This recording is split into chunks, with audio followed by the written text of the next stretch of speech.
Hey guys, thanks. My name's Steve. I'm an alcoholic. First off, thanks Val and Chris for asking.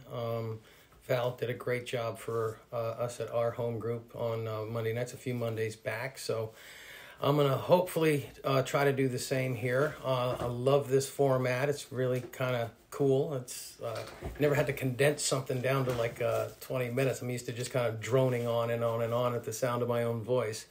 But my sobriety date is April 18th, 2014. My home group's the Common Solution Group, currently meeting on Zoom in Princeton, New Jersey. I sponsor a bunch of men. I have a sponsor. I'm active in the steps, in this fellowship. I've got a service position, all that good stuff.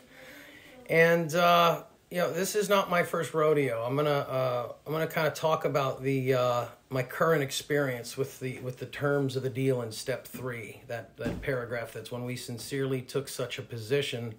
All sorts of remarkable things followed. We had a new employer, being all powerful. He provided what we needed if we kept close to him and performed his work well. And for the new people, can't really get to this point when we need to make a deal if I don't understand how I got here. And I basically get here based on what I learned in step 2, that I have no power over alcohol, that I suffer from a phenomenon of craving once I start drinking, and I can't manage the decision not to pick it up and trigger that craving because I'm restless, irritable, and discontented when I'm sober. So the same mind that tells me to put the drink down tells me to pick it back up. And I have no power to stop that on my own. So that gets me to step 2 with a gun to my head. And I get real interested about this power that if I don't get in touch with, that I'm probably going to die an alcoholic death. And so I decide to set my compass in that direction, kind of, take all the old ideas and beliefs that I had about this power and religion and all this stuff that I had growing up, and just kind of put the gun on the table.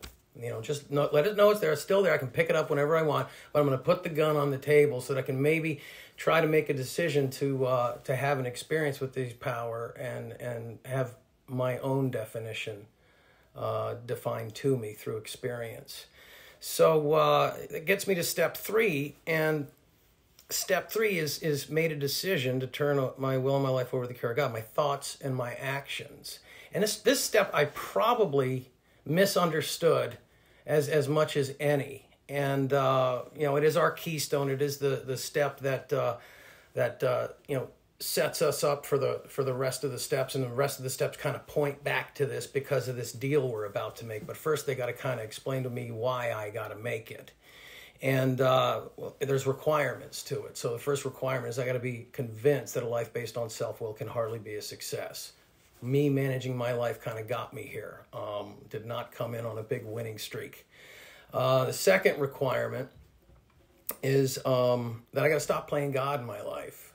And I've heard it said by some of my teachers and some speakers that it's easier to get a drunk to quit drinking than it is to get them to quit playing God in their life. And I have found that to be true in my experience.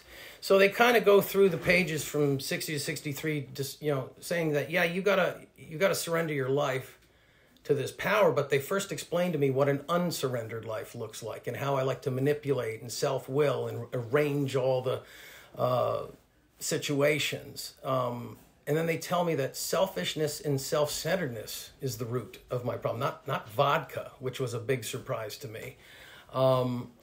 And that I must be rid of this selfishness or it'll kill me. Not vodka, not drugs, not drinking. It kind of blew my mind. And that when I strike up this deal, because any deal I ever made with God was like a foxhole thing where I was like, dear God, if you get me out of this, and I'm the one setting the terms, right? So it never ended up going very well. I'd always be like, thanks, God, high five, I'll call you when I need you, take a knee.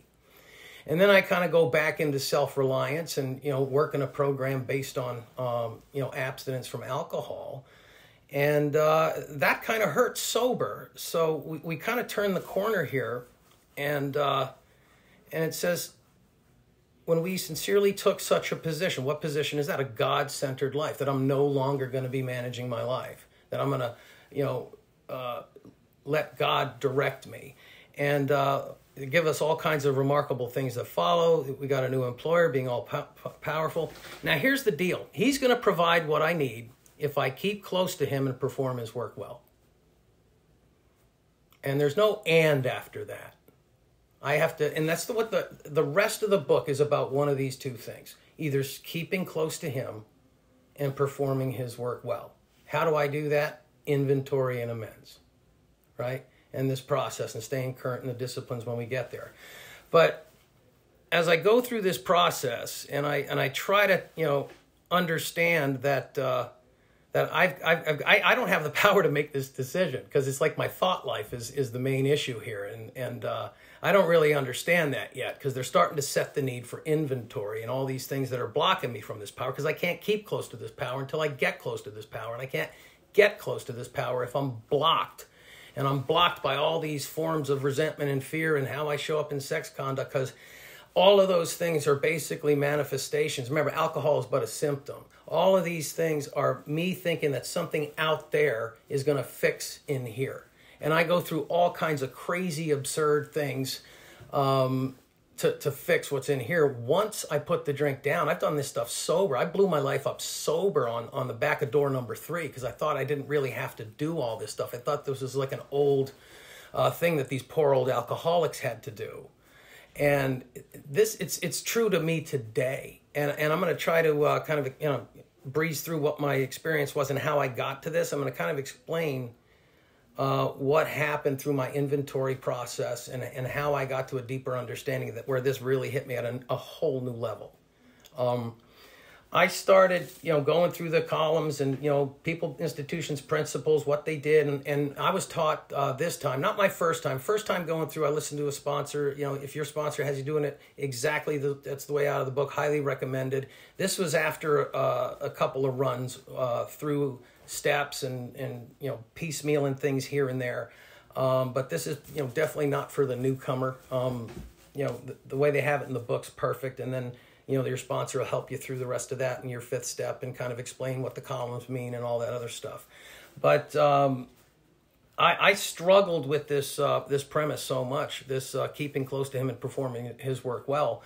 And I looked at all my inventory and I started to go through column 3, and we had extended columns where we had definitions. We needed to see how it affected those areas of self. So we'd have self-esteem, how I see or feel about myself, my ambition, what I want to have happen. So we go through all these other different ways, because I got to see how self shows up when I'm angry, how self shows up for Steve when he's afraid, how self shows up when the sex instinct is aroused. And I got to get a good dose, because this is the stuff that's going to trip me up. And I see that I'm selfish and self-centered to the core. I go and I sit down with my sponsor. I do my sex ideal. He gets me to see things from an entirely different angle. I get some relief. Some character defects fall off. I'm riding high for a period of time. And I go home, I do the hour in the 5th step, and I'm considering all this stuff. And I've definitely got some things I find objectionable that I can take to God in 6 and 7 and start into my amends approaches. And I make a few amends and start my daily inventory with, my walking around inventory, 10th step, my evening review on awakening. And I go through this process. I start a meeting. I'm feeling great. And all of a sudden, I start mailing in the evening review. And I've got a group of guys that I started sponsoring that we do a email chain check-in every night. And then we have a circle and triangle accountability check-in on Fridays on Zoom. So we see where we're at with all 3 sides of the triangle and things that we're struggling with. It's a different level of accountability. So I'm thinking I'm doing the deal, right? And things are going okay. I've got like 6 or 7 guys I sponsor, and I'm starting to not feel so good. And all of a sudden the pandemic starts to hit. And all of a sudden I'm an outdoor cat. I teach golf for a living. I travel around the planet teaching players and tournaments and all this other stuff. And now I'm stuck at home, homeschooling. And I don't homeschool well. I don't know about you guys, but I do not homeschool well. And I got an 8-year-old, and he is just as willful as me. And I am ashamed to say, I struggled really bad. I mean, there were some there, and this is years sober, right? And I'm supposed to be taking this taking this thing seriously with staying close to him and performing his work well. And I'm sitting there hurting his kids, and I'm struggling with character defects that I've written inventory on several times before. And sometimes they actually think they're starting to get worse, while I'm sober. And I feel like I'm failing AA. Does anybody else ever feel like they're failing AA? Yeah. And, so I'm sitting here and I'm calling my sponsor every week with these 10 steps, and I'm going, Bill, this isn't good. And he's giving me all these, other things to look into in two-way prayer. And I said, Bill, I can't even do what's in this book. And you want me to start doing what's in another book? And he's giving me all this stuff, and he's going, it's just going to save your life, Steve. And I'm just sitting there, and I wouldn't do it. And I finally got to the point where I was absolutely so miserable. I start this practice, and I called his sponsor's wife, Katie Parker, who his sponsor's Charlie Parker. So Katie calls me up, and I'm struggling. And I start talking to her about what's going on. She gets me on this two-way prayer, this affirmative prayer stuff, and starting to practice this stuff. And I started looking at, Emmett Fox's Around the Year and the Daily Reflections. And I start asking God for help, because I'm at my wit's end. I think I'm doing what's in the book. I'm not doing it as thoroughly as I should. I'm just kind of, it's just waning on me, and I'm starting to feel like I'm going backwards, and we're 6 months into this pandemic. And so I start asking, I start doing this two-way prayer, I start getting some intuitive thought back, and things start popping out to me in my own awakening and things like that. The one thing is there are many helpful books also. Suggestions about these may be obtained from one's priest, minister, or rabbi. Be quick to see where religious people are right. Make use of what they offer. And I go, okay, so now, a lot of the stuff in the big book comes from like Emmett Fox and the Bible of James and stuff like that. And I start reading, these other books, and I noticed that Bill, Emmett Fox, Anthony DeMello, Eckhart Tolle, they're all pointing at each other, right? They're basically pointing to one each other, and they're all kind of saying the same thing over and over and over and over again. And I catch this one day in my On Awakening. I read that sentence that says, our thought life will be placed on a much higher plane when our thinking is cleared of wrong motives. So one day I look up motives, right? And that which incites to action determines the choice, which is a thought, or moves, which is action, the will, or reason, or thinking. Now, the controlling idea, which is thinking in the mind of an artist as embodied in his work, which is a manifestation or expression of his thought life. So, or actions in my case. So I start to see, I'm thinking, and I start taking people through the book, and we start doing these readings, and all of a sudden, all these things start jumping out at me, right? And this is on the back of two-way prayer and asking God for help, and then just kind of falling asleep to it. Thought life references in the big book, okay? Therefore, the main problem of the alcoholic centers in his mind rather than in his body.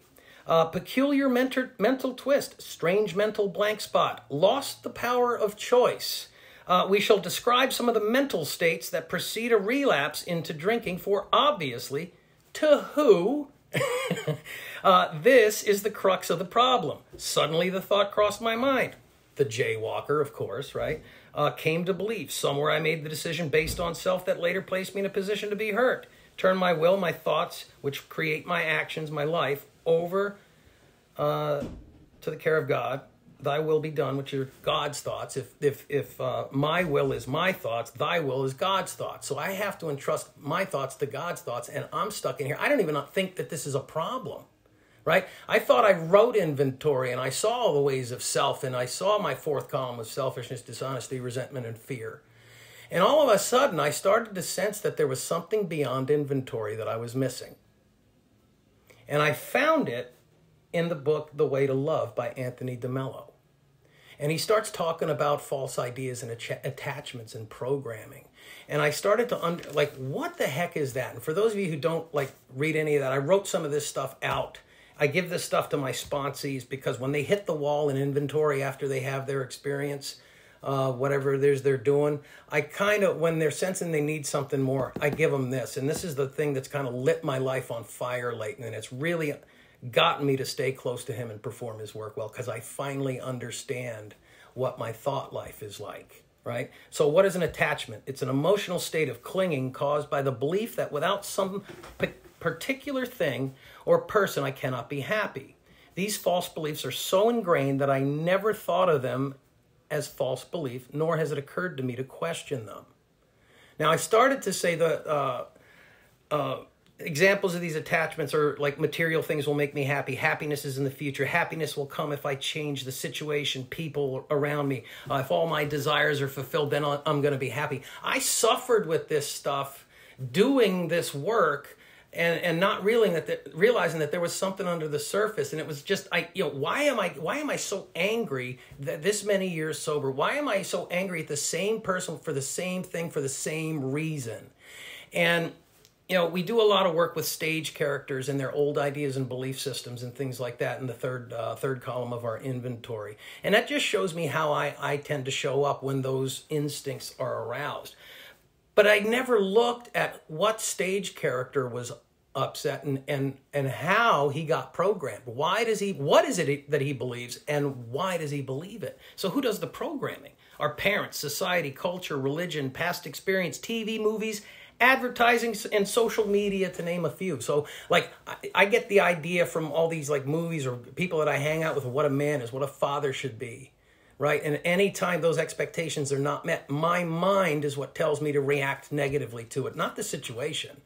Somehow I have a problem with the problem, and that's my problem, right? And that's kind of what I'm trying to get to the bottom of. Why do I keep getting pissed off in the same situations when, I'm spiritual, I pray and meditate, I write inventory? Why am I keep getting wrapped around the axle over the same thing over and over and over again? And it's basically behind the idea that I need something that you have or you're not giving me that's going to make me happy. And it doesn't make me happy. It just basically gives me a little thrill for a minute, right?